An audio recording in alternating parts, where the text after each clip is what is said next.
Hey guys.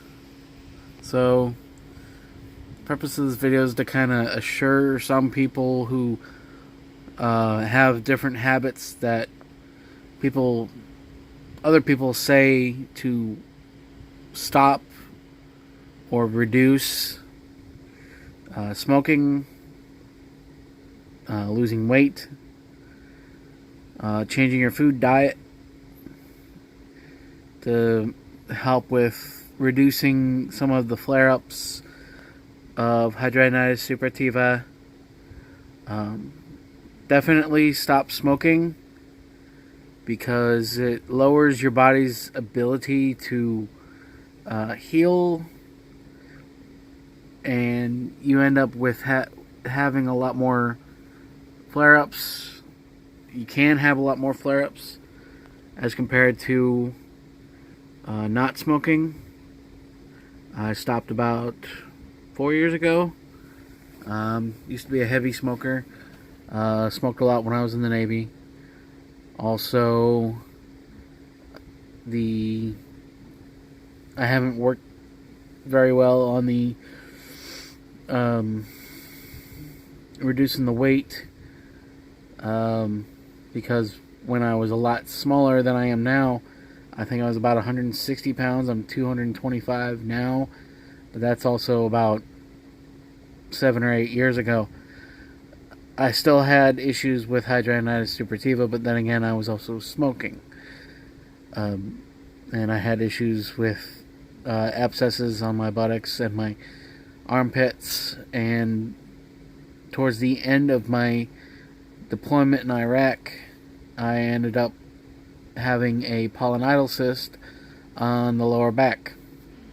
Well, I went in and had that lanced and excised or surgically removed, along with having that nice little vacuum wound pump that they put to drain everything out. That was fun. But yeah, if you've had any of your sinus tracts and lesions all cut out, and know that they don't sew you back up, they leave it to heal from the inside out. So basically, they fillet you open like a nice rare steak. So everything's just kind of like laid out, filleted, and open to the wind. So you're prone to a lot more infection than anything else. And one of the things that the doctors used was a silver-based, I can't remember a lot of the specifics. It was a medicated silver-based topical ointment of some sort that they would put on with the bandaging when I was laid up for 2 weeks in Kuwait, actually. Luckily, I wasn't over in Iraq. I had already come back from Iraq to Kuwait. And then just everything else kind of built up after that. So I had the pilonidal cyst that was about 2 inches, and about 4 finger width from the butt crack up. So, and I have a nice scar there to remember, which likes to every once in a while kind of show a little bit of signs of wanting to come back. Hopefully it does not, otherwise I have to deal with those know-it-all doctors again. Now I know some people definitely believe in doctors and everything else, and doctors are here to help. Not all of them are bad. It's just you have the select few, and I like to come across, apparently by the grace of fate, the one doctor that wants everybody to know how many PhDs he's got and how big his you-know-what is. But that's why I don't like to mess with the military doctors either, because they like to remind you what rank they are and how long it took them to graduate, or how little time it took them to graduate, which pisses me off.